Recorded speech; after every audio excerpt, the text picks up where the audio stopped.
So some of the things that we run into is when we go into stores, the common problem is that the problem didn't start today.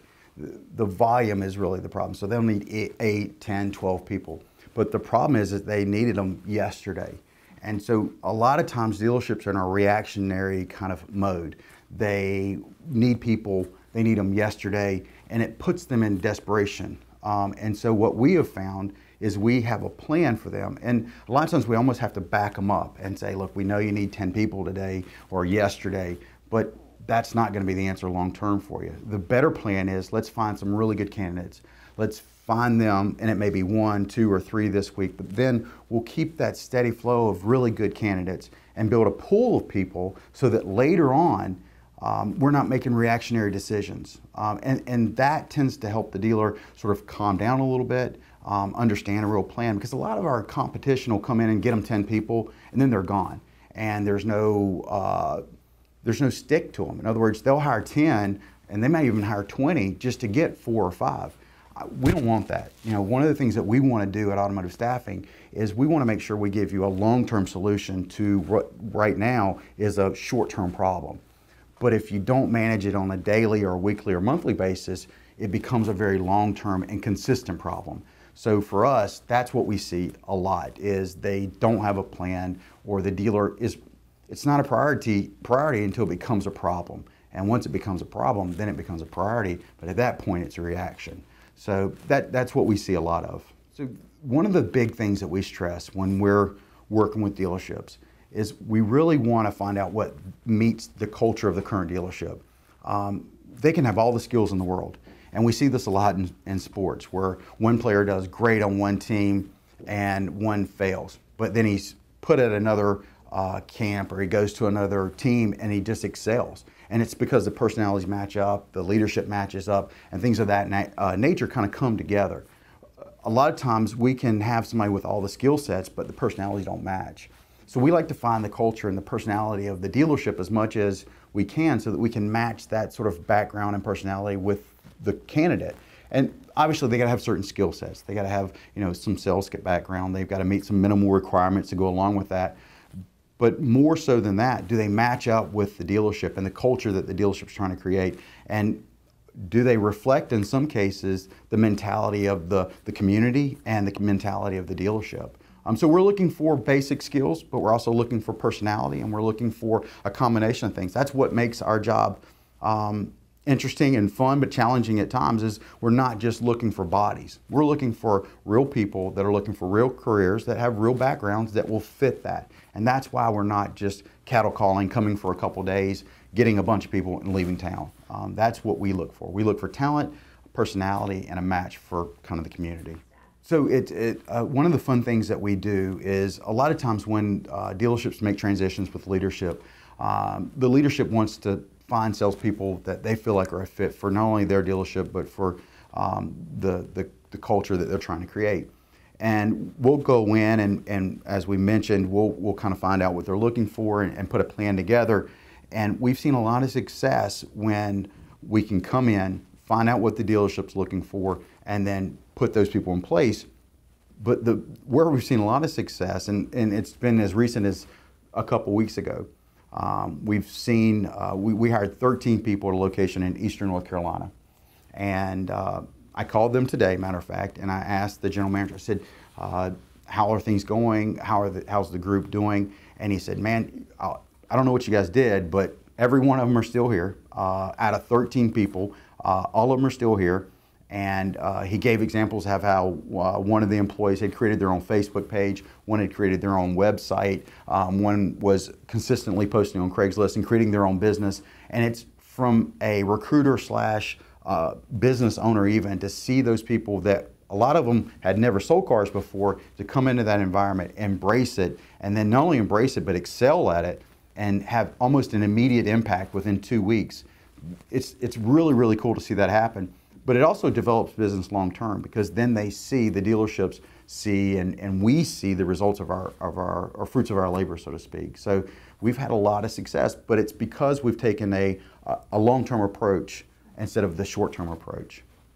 The typical competition, and this is going to sound funny, but we don't feel like we have any competition because there are no true recruiting companies out there. A lot of our competition mask their business with a twofold kind of mentality. And I'm not going to throw stones at what they're doing. I'm just saying I don't think it works.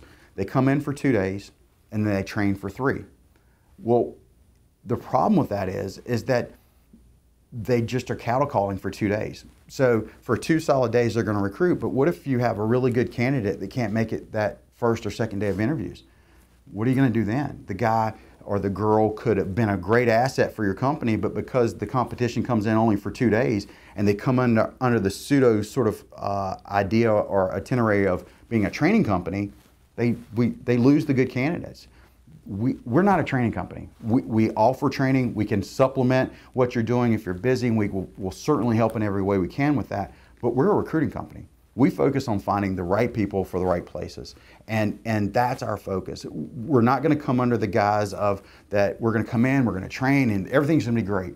We're going to build a recruiting plan just like you would build an advertising plan or an inventory plan. It's a steady flow of constant good inventory, good advertising, and then you mirror those or match those two things, with good people, because you can have all the inventory you want and all the advertising you want, but if nobody's taking care of your customers when they come in, it's a waste of both.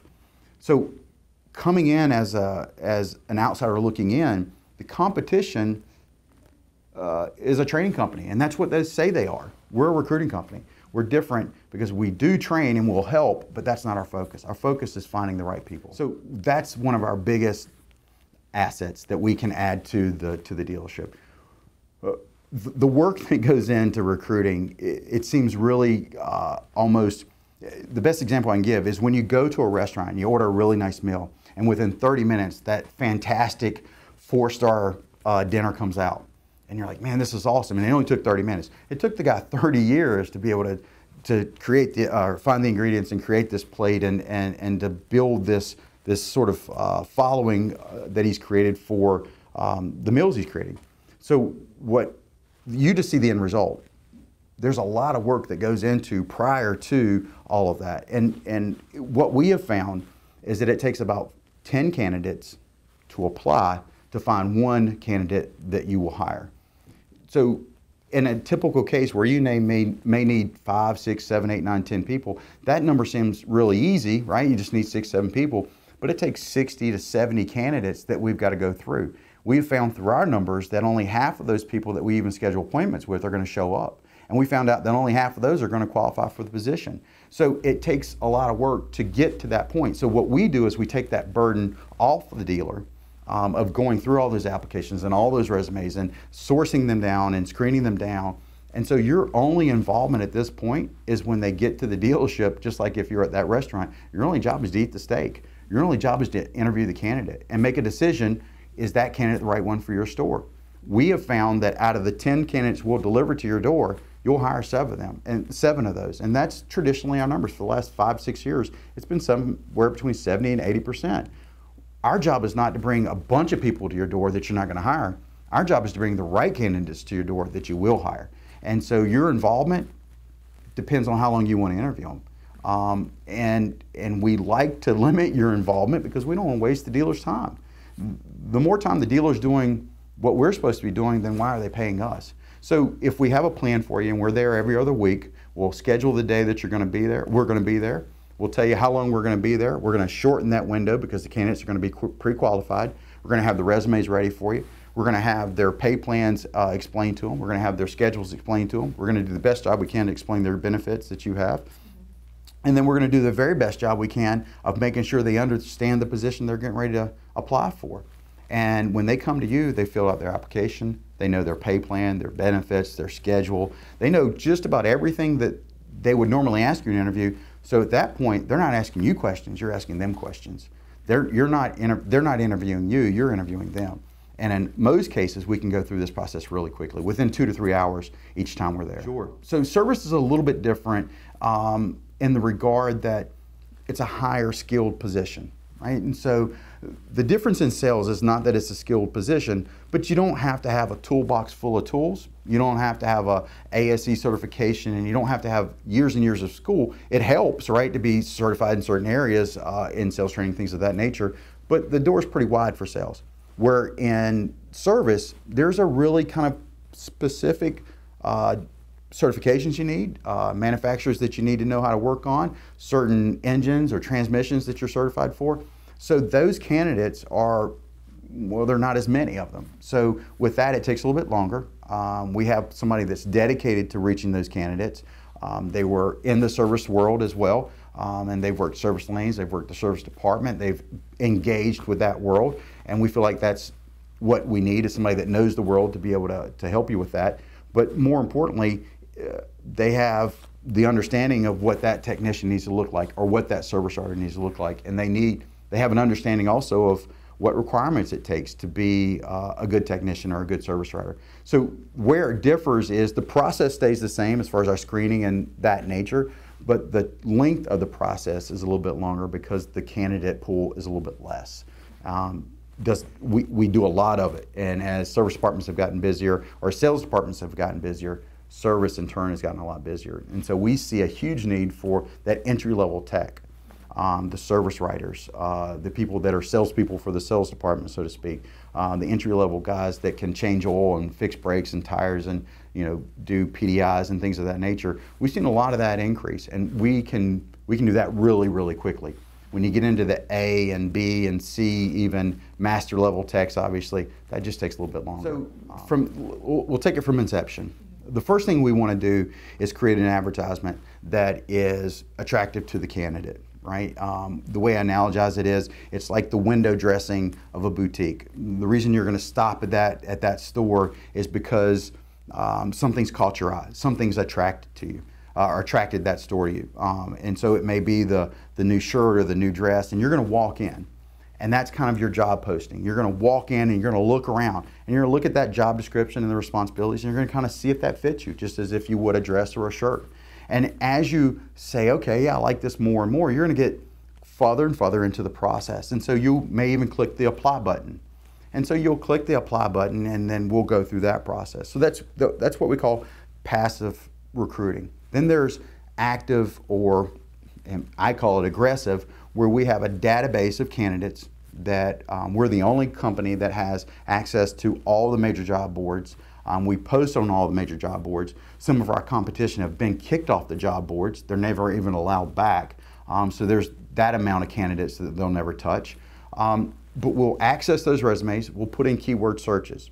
And those keyword searches are just like if you were to Google Batman costumes. And if I Google that, a whole list of costumes are going to come up. But if I say adult male Batman costumes, that's going to narrow down. Then I put adult Batman costumes, Raleigh, and it gets narrower and narrower. So what we're looking for are that very specific job skill sets that we can look for in a database, and then extract those resumes. Once we extract them, we literally pick up, through our efforts in our phone room, we'll pick up the phone and call you and say, hey, I want to tell you about ABC Motors and the opportunity that may exist there. Those tend to be the better candidates because, one, they're actively looking, and two, if they listen and set the appointment, there's a reason they're showing up. Anybody can click the apply button, and anybody can apply for the position. And we see that candidate is less and less and less of the priority of what we're looking for. We have seen our efforts come from real recruiting. And that's why we said from the very beginning, we are entrenched in the recruiting business. We're not tip of the iceberg recruiting where we come in and we recruit/train. It's too much work to find the right candidate to try to mix and mingle it with training. And so our process is much more stringent because we have more time to spend on it. And so let's say you apply, and then afterwards, the process is, once we've created your job board, or we went into the resume and created what we're looking for you, we'll then follow that process all the way down. You'll apply. After you apply, we'll pick up the phone. We'll call and talk to you for a little bit. We'll ask you some basic questions. Can you pass a background? Can you pass a drug test? Tell me why we should select you. We literally screen them down. We sift them as if we were sifting gold. So once we got that down a little bit farther, we'll then set an appointment. One of our on-site recruiters will come in and meet with the candidate at your dealership or at the dealership and interview them face to face. So now they've went through 3 or 4 different layers of screening. So once they've gotten through that process and we feel like you're a fit for the business, all our account managers have been in the car business before. So they understand what it takes to sell cars. They've sold cars before. They've worked the hours. They've blown a deal. They've gotten deals. They know the car business. And not that we all know exactly who's going to work. That's certainly not the case. But we have a fairly good understanding of who will and who can do the job asked. And so once they make it through the on-site recruiter, they'll then be passed off to the hiring manager, which in most cases is sales manager, general sales manager, and even in some cases general manager, or all three. And then you guys, being the dealerships, make the decisions. We never make a hiring decision. We never, ever force you or put somebody in your dealership. And our word is, if we wouldn't put them in our dealership or in our business, we're not going to put them in yours. And so if they don't fit for us or what we would hire, then we're not going to put them in front of you. So we're pretty particular because they're like kids. If they do well, they're ours. If they do bad, they're ours too. So our candidates that get hired are a reflection of us and our business. We have a really high standard. And with that being said, we don't want just anybody in your dealership. So they've got to make it through 3 or 4 or 5 phases just to get in front of you. And then at the end, you make that decision. And if they're not a fit, then we take care of that and we'll get you the ones that are. So all that to say this, it's pretty lengthy, and that's why we don't do it in 2 days. We have to have a plan, and it's a weekly diet of going through, finding the right candidates, building appointments, showing up, screening them, and some days we only may have 1 or 2, but we're going to give you the best, not just the rest. I started the company about 7 years ago, and I started it because people ask me all the time, how'd you get in the car business? And I didn't. The car business got into me.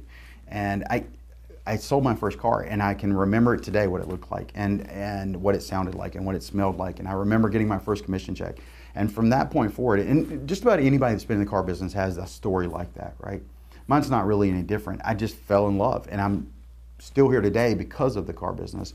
So 25 years later, after working for a local group my entire life, I worked for one store or one dealer for my whole career. Started just like everybody else, sales, and moved up.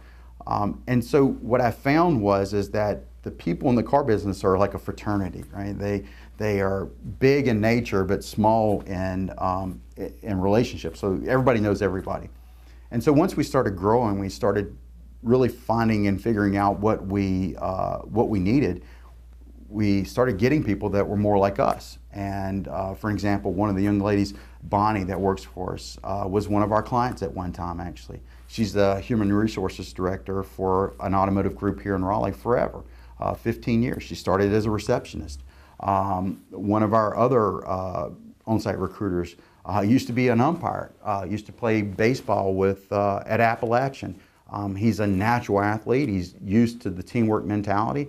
He succeeded there. He did really, really well at that, and then he transitioned into working with us. I've got lots of stories. One of my favorite stories is about a young girl named Katie, and I had gotten really busy and couldn't answer the phone, and I was going crazy, right? And so I called my sister and I said, look, if you know anybody that can help me, have them call me. And she's like, I got this little girl, and she's great, and yada, yada, yada. And I said, great, call her. And I said, I don't care, just tell her to show up and come to work. So she shows up the next morning, and she was 19 years old. She was working part-time at Harris Teeter and as a cashier, transitioning in school. And within the first week, man, she just was, my life got a lot better, right? Phones got answered, things started getting, emails started getting returned. And in April this year, she celebrated her 3rd year with me.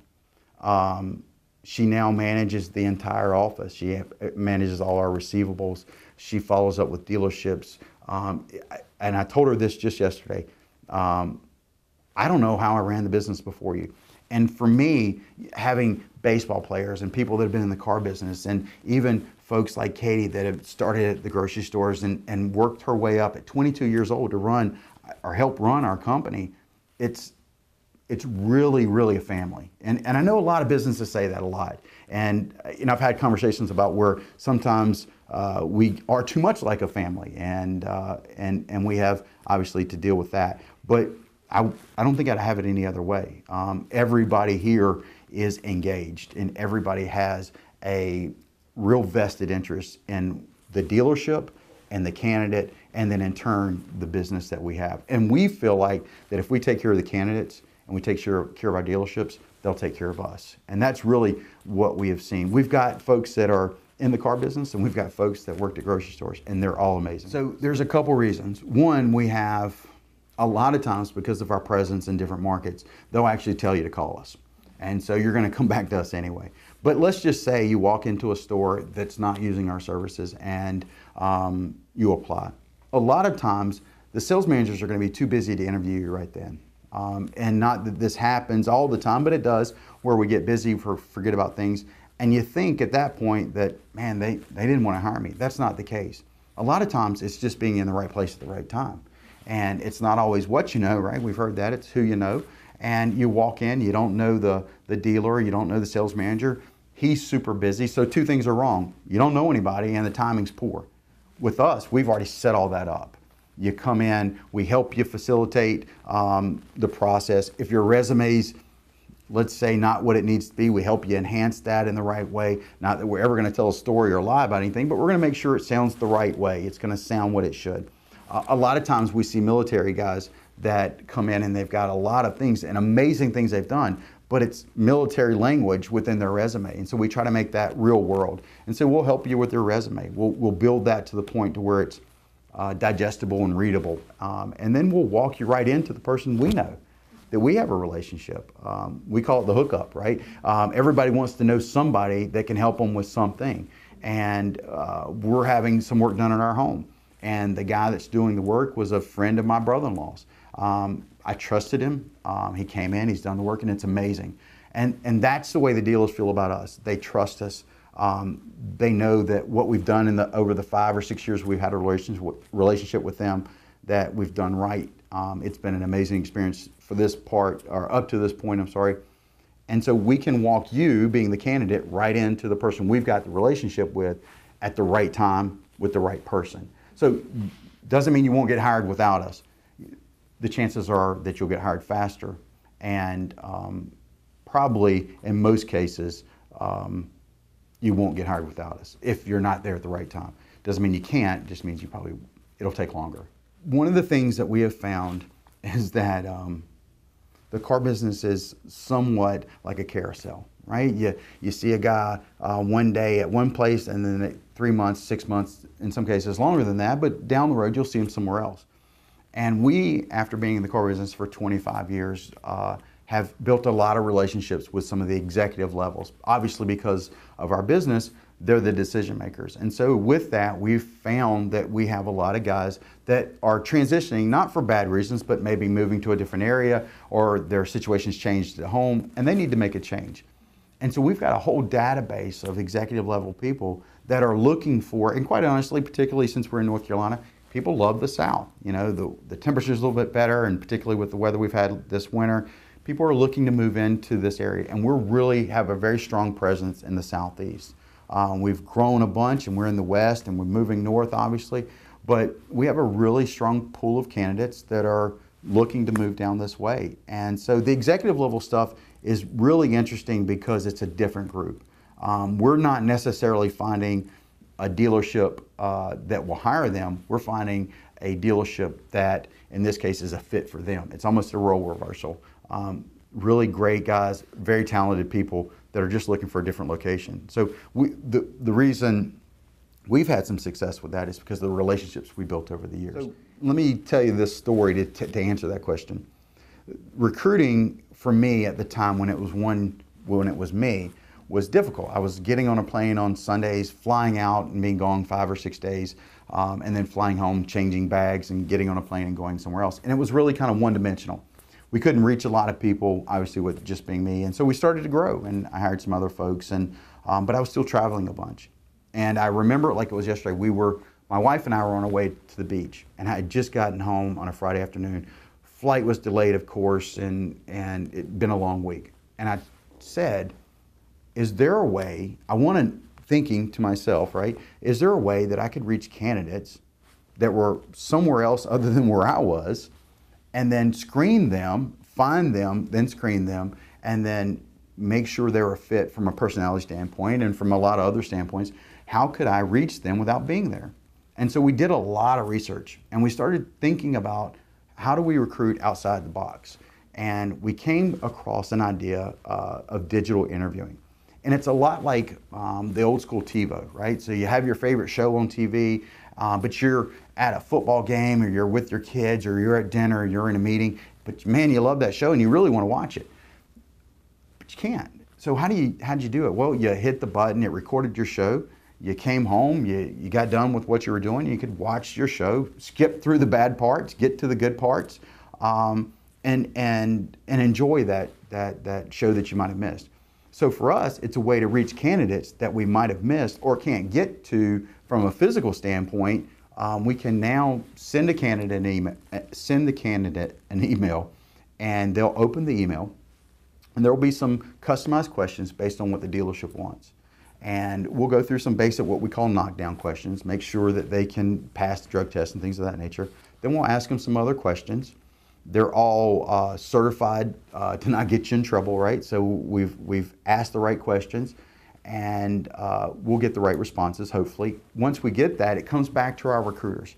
Our recruiters then open that up and can view the candidate from where they are, hear them, see them literally, but we can now do it in volume. So we can be in Nevada, to answer your question. We can be in Virginia. And just this week, we're in 7 different states, and we never left the office.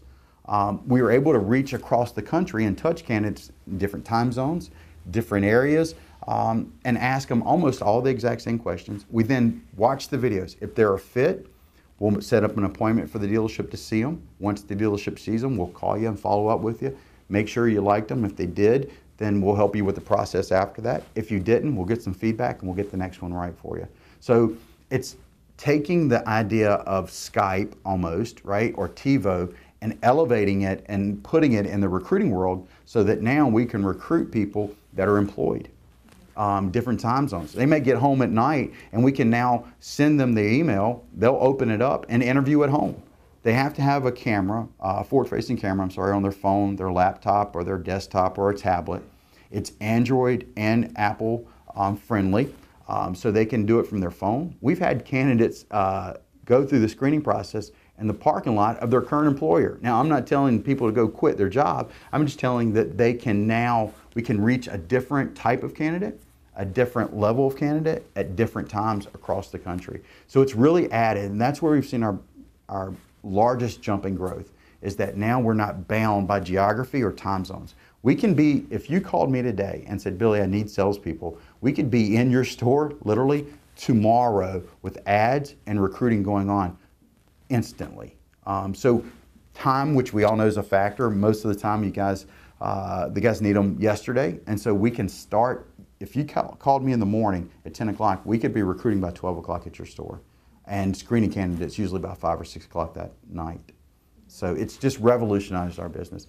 And it's hard to grasp it because we've been doing it for 3 years, and we're like, finally we're starting to get it. And we've invested tens of thousands of dollars in the software and the processes and adding the staff that it takes to manage that whole part of our business. But man, it's really been exciting to see, and we're at the forefront of that. There's not anybody in our market that has any idea of that and how to manage it. And we're very excited about that part of our business. Yep. So turnover's been the biggest issue in our industry, right? Even when I was selling cars back in the 90s, it seemed like every week we'd meet somebody new, right? And we would never get to know them very long because they'd be gone. Nationally, it's somewhere around 60 to 80%, depending on the market, within a 90-day period of time. So if you hire 10, 90 days from now, 7 of those, 6 or 7 or 8 of those guys are going to be gone, or girls are going to be gone. That's where we have to slow down the problem. And the problem sometimes is not with the candidate. Sometimes it's our internal processes that we have to sort of look at ourselves and say, what are we doing to stop it? before we can stop it, we got to know what the problem, where are we at? In other words, if I've got 10 guys, what is my turnover rate? How many am I losing? We would never go into a month as a dealer not knowing what inventory we were doing, what advertising we were placing, and what kind of volume of traffic we were going to try to create. But every single day, most dealerships across the country go into their dealerships not knowing who's going to show up to work that day and who's going to quit or who they're going to have to fire. And so we've got all these things in place, but the human capital aspect of it. And we got to know what our turnover rate is before we can see success. If you want to go somewhere, you got to know where you want to go, but you got to know where you're starting too. And so we want to help you know where you're starting at, and then we want to help you get to that destination. And the way you slow down the turnover is you change the candidate that you're hiring, right? You got to make the right hiring decision first. And if you can do that, then the turnover will naturally go down. Well, it won't drop off to nothing, because then you got to look at internal processes, right? So we've got the right candidate. What did we do to keep that candidate? What are we doing to ensure the success of that candidate? Do we have training in place? Do we have mentoring in place? Do we have the correct leadership for that person? Are the personalities matching up? It's not about just buying a bucket and filling it full of water and hoping that it holds the water. We got to check the bucket and make sure it doesn't have holes in it, and make sure that we're doing everything we can to retain it. I get so caught up in this because some of it is internal. Some of it's perception. Some of it is old school mentality, right? That supply and demand. Well, if they don't work out, I'll just get another one. Everybody wants to sell cars. Quite honestly, the hardest thing about recruiting is changing the perception of what a car salesman looks like and sounds like and acts like. And that's one of my big passions. That's why I always get all riled up, is because car business is the best kept secret in the world. It's the highest paying job, one I've ever had, but I know millions have been made by guys that never got out of college or didn't even go to college. I know millionaires in the car business today that they'll tell you themselves they barely got out of high school. So it's not necessarily that we're hiring the wrong talent, it's how are we retaining that talent. And so once we get them, we gotta change our mentality some. They're not just a dime a dozen anymore. Unemployment across the country is below 6% now.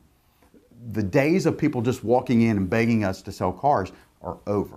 The days of people just applying and you occasionally calling them back are over. The turnover rate begins with the dealer and with our solutions of saying, let's help you stop it. Let's know where you are. Let's stop it with the right candidates. And then after, what's your plan? What are you going to do? Most large corporations have an onboarding process, right? Large companies will bring you on board. They'll walk you through a process. They'll help you understand the policies and the procedures and really give you a true understanding of the company. Car dealerships, not all of them, because we've gotten better. There's the used ones, there's the new ones, and that's where the customers come inside. Now go get them, right? And that doesn't happen as much as it used to. We've gotten really smart, and most dealerships are very forward thinking. So now we've got the mentality right. Let's engage. In other words, we'll get them, we'll help you, we'll do everything you ask us to do. I promise you. We're a small fish in a big sea. We're a small company with a big mentality, and we want to continue to grow. That's why we're willing to sometimes get on a plane the day before, put ads up the night of. We'll do anything you ask us to do. We just ask that understand there has to be some change if you have a high turnover. It can't be only the candidate's issue. It has to be, how do we help dealerships? And that's really what we want the dealers to understand, is we're not just a recruiting company that's going to be here today and gone tomorrow. Look at us as your arm that can help you get the right candidates. And then if you need the help afterwards to continue that flow, we'll do that. And if you need us to come in and look at your processes and see how's it happening after they start, what's the world like after they start, we'll help you do that too. There's a world that exists in the car business that most people don't know about. And we are very passionate about helping the right people find those positions. There are a couple guys, and I call them guys because they're not companies, that have this idea of, one, they're a recruiting company, right? And so they're going to pay a per hire fee. And from a traditional sense, that's kind of the mentality of staffing agencies, right? So, or our placement agencies. We'll hire a high-level candidate, and you'll pay me a percentage of their income as a fee. And everyone that I place for you, you'll pay me. Well, the car business is different in that mentality because of the volume that you need. Rarely do you hear Cisco or IBM saying, you know, I need 47 engineers and I need them yesterday.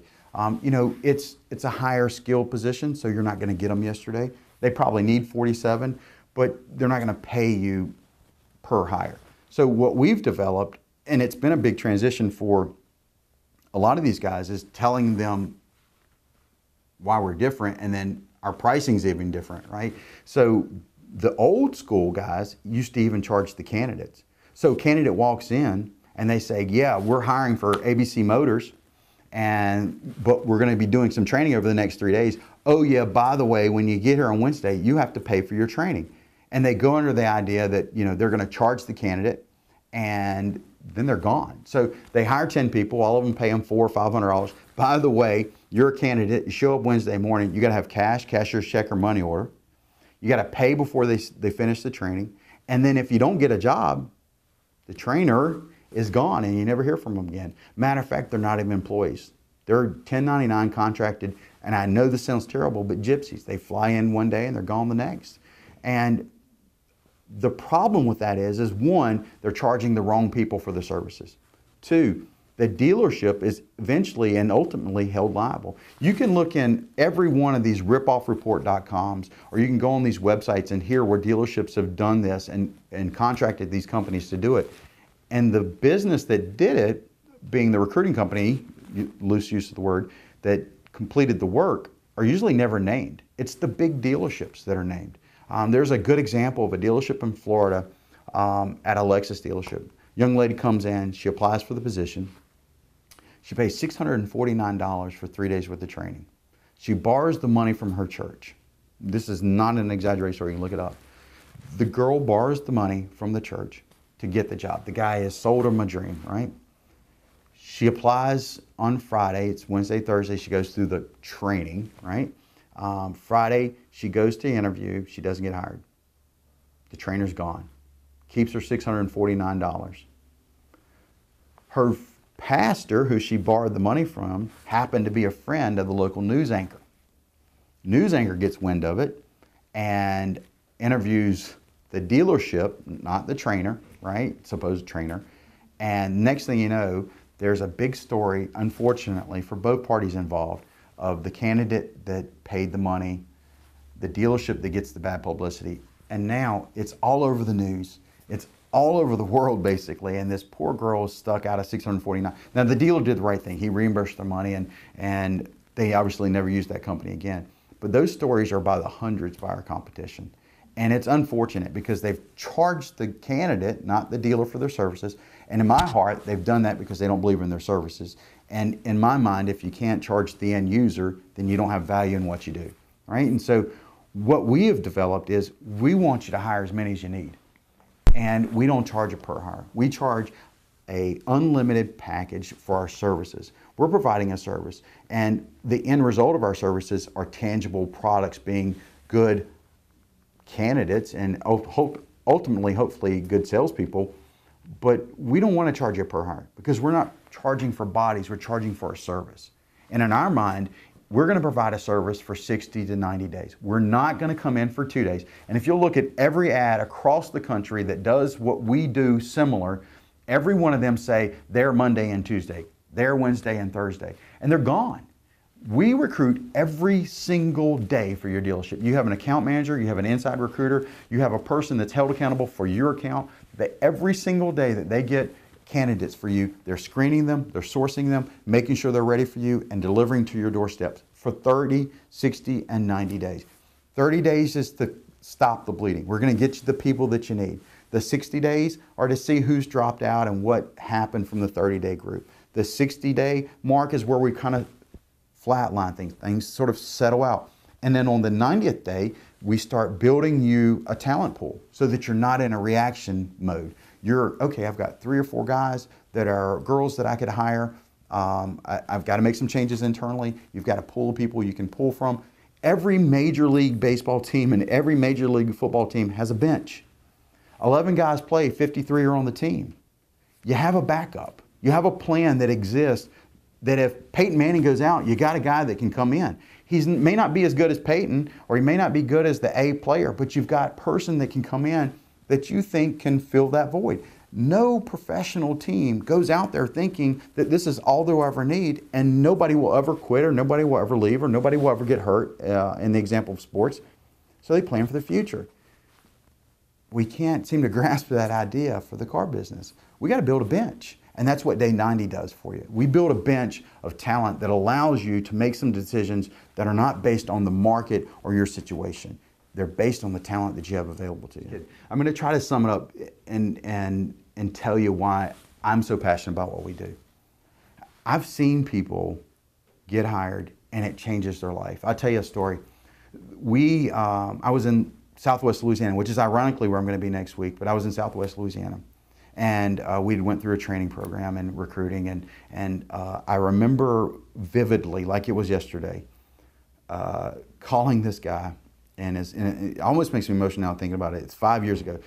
Calling him, and his wife picks up. And I said the guy's name, is he there? And she said, yeah, he's in the backyard. Can I tell him he's calling? And I said, yeah, it's Billy. She's like, oh yeah, he was talking about you, and yada yada. And I was like, yeah. I'm going to tell you a secret. He got hired, and she dropped the phone. I was like, oh my God, did he tell her? Like, something just went bad wrong, right? And she's like, oh my gosh. She picked it up, and she said, I'm so sorry. And she was crying. And she's screaming out the back door. You could hear her like screaming out, and she's like, his name, and screaming and screaming and screaming. And he comes running in like something had gone wrong, right? He picks up the phone, he's like, hello? And I said, you got hired. And he's like, and they dropped the phone again, right? Like, man. So he picks it up, and he's crying too. And that's why I'm almost crying now, right? And he said, you've changed my life. And this is not exaggeration. He posted on my face, sent my wife a message on her Facebook page thanking us and how it had saved them from losing their house. I didn't save them from losing their house. The guy saved him. You know, this person did the work and put in the effort. I didn't do anything. I just happened to be in the right place to help him do it.